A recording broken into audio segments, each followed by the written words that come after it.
विद्वान पंडित कथा को मिला मिला करके श्रवण पान करे, इनको विद्वान पंडित कहा गया, श्रेष्ठ पंडित कहा गया। ऐसे श्रेष्ठ पंडित मेरे आत्मदेव ब्राह्मण थे। आत्मदेव ब्राह्मण ने नामकरण रखा भाई, वो गौ माता से निकला हुआ, गौ माता के संतान जो हुआ उनका नाम रखा गया क्या, गौ के कान के जैसे उनका कान है, इसलिए गौकर्ण नाम रखा। बोलिए गौकर्ण महाराज की, गौकर्ण नाम रखा गया। और इधर धुंधली का जो बच्चा था, धुंधली का जो बेटा था, उनका नाम क्या रखा गया। यहाँ आत्मदेव ब्राह्मण है, मैं पिता हूँ, मैं पिता हूँ तो अपने बेटे का नाम रख सकता हूँ, बिल्कुल मैं रखूंगा।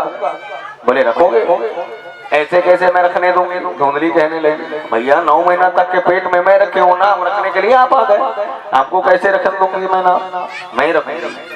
आत्मदेव ब्राह्मण ने कहा हाँ देवी, यदि तुम्हारी ऐसी इच्छा है तो तुम ही रखो नाम।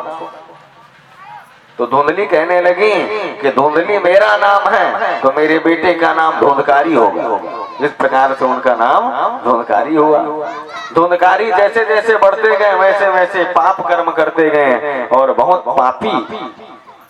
पापी उनका कार्य रहा, इसलिए बहुत पापी जीव कहलाते गए। जो जो उनका उम्र बढ़ता गया वह बहुत पाप की वृत्ति में संलिप्त होता गया।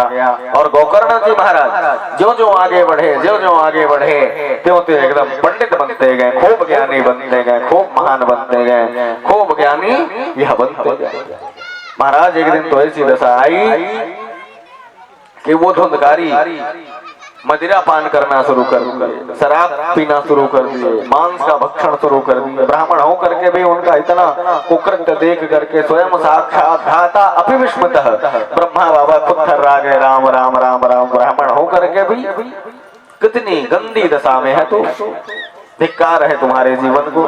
इस प्रकार से स्वयं साक्षात ब्रह्मा बाबा भी उनकी तिरस्कार किए हैं। तत्पश्चात महाराज गोकर्ण जी महाराज को पता चला कि मेरे भाई धुंधकारी ऐसा कर रहे हैं, इसलिए उनके घर में ही रहना हमारे लिए बेकार है। श्री गोकर्ण जी महाराज वहां से निकल गए और निकल करके गया जी आदि तीर्थ प्रदेश में घूमना प्रारंभ कर दिए। और इधर जो धुंधकारी है, धुंधकारी चोरी की बड़ी बड़ी वारदात करना शुरू कर दी। घर में पैसा खत्म हो गए, धन दौलत नहीं रहा, शराब पीने के लिए और सामान खरीदने के लिए उनके पास 1 रुपया जब ना रहा तो मैया को बाबा को पीटना शुरू कर दिया। जिस प्रकार से आज हम लोगों के बीच में ऐसा होता है, जब धन खत्म हो जाता है तो धर्म खत्म करने के लिए हम तूल जाते हैं, अपने माता पिता को भी पीटने में कोई संकोच नहीं करते हैं। उसी प्रकार आज धुंधकारी भी अपने माता पिता को पीट पीट करके उनसे धन लिया करते थे।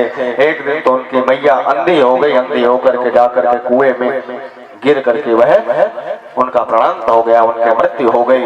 उनके पिताजी आत्मदेव ब्राह्मण वह भी धीरे धीरे धीरे धीरे शरीर जीर्ण शीर्ण होता गया। उनके बाद आत्मदेव ब्राह्मण भी परलोक को सुधार गए। अच्छा कर्म था इसलिए वैकुंठ धाम उनको मिला, धुंधली का अच्छा कर्म नहीं था इसलिए उनको नरक मिला।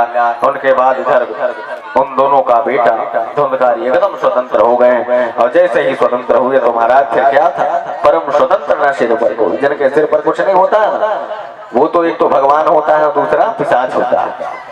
तो ये जो धुंधकारी है अत्यंत पिशाच वृत्ति में आ गए और वो पूरे जनमानस को प्रताड़ित करना शुरू कर दिया। महाराज अब तो ऐसी दशा हुई कि 5 वेश्याओं को अपने घर में ला के रख लिया और 5 वेश्याओं का भरण पोषण पालन पोषण वह चोरी कर करके करते थे। बड़े बड़े राजा के यहाँ जाकर के चोरी करना शुरू कर दिए। अब तो वेश्याओं ने सोचा अगर ये पकड़े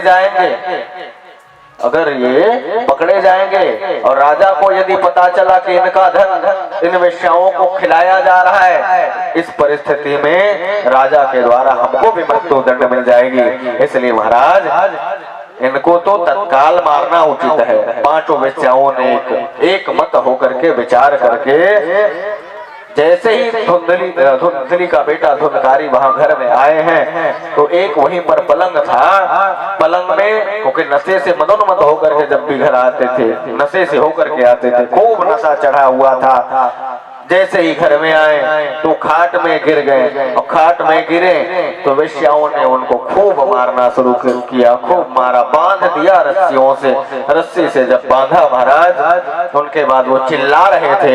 एक वेश्या भागती दौड़ती गई और जा करके जलती हुई अंगारे की वह लकड़ी उठा करके ले आई, और आकर के सबके देखते ही देखते जब वह धुंधकारी जब जोर से चिल्ला ही रहा था, उसी समय वह गणिका उनके मुंह में वह जो आग का गोला है वह आकर के ठोस करके डाल दिए, जिससे धुंधकारी का प्राणांत हो गया, मृत्यु हो गई। बोलिए यज्ञनारायण भगवान की।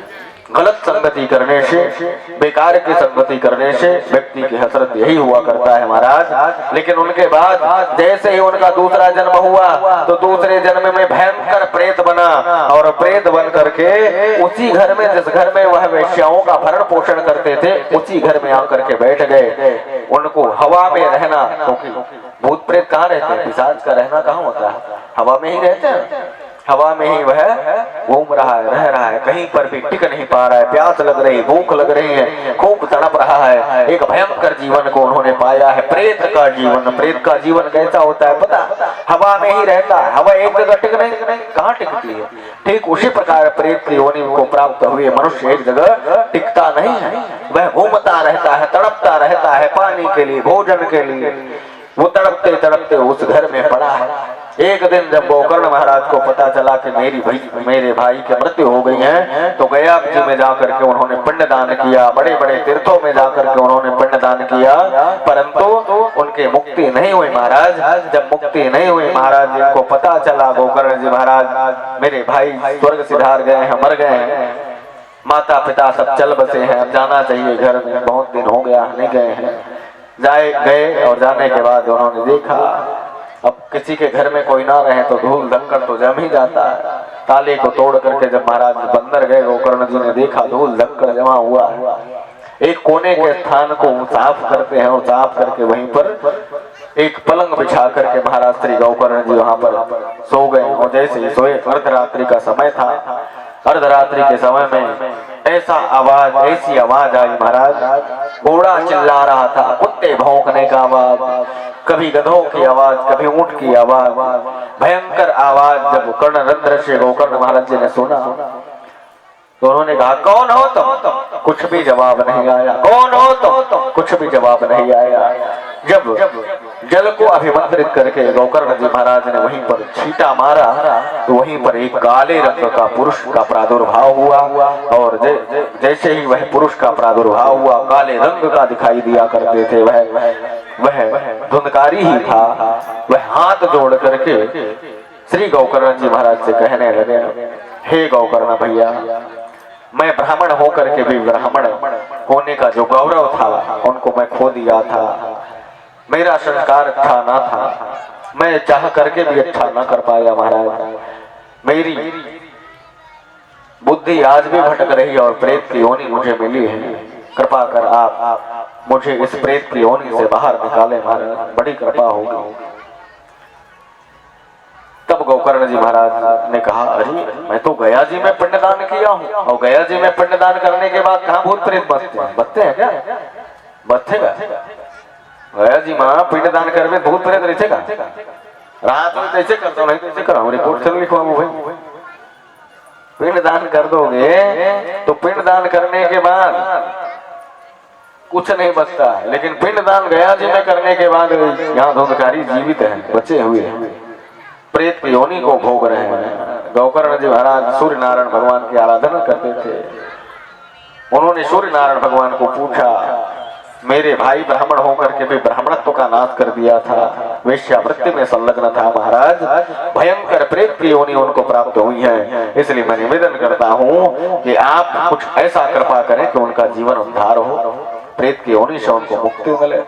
तब श्री सूर्य नारायण भगवान ने गोकर्ण जी को श्रीमद् भागवत महापुराण का पावन उपदेश दिया, जिसे कि श्री गोकर्ण जी महाराज ने उसी घर में बैठ करके श्रीमद् भागवत महापुराण का संपूर्ण उपदेश धुंधकारी जी को जैसे ही सुनाए, तो धुंधकारी रुक नहीं रहा था, क्योंकि हवा में रहता है, हवा में रहना धुंधकारी का काम। लेकिन जैसे ही कथा जब शुरू हुई तो वहीं पर एक बांस, एक 7 गांठ का जो बांस है वह वहीं पर था। उस बांस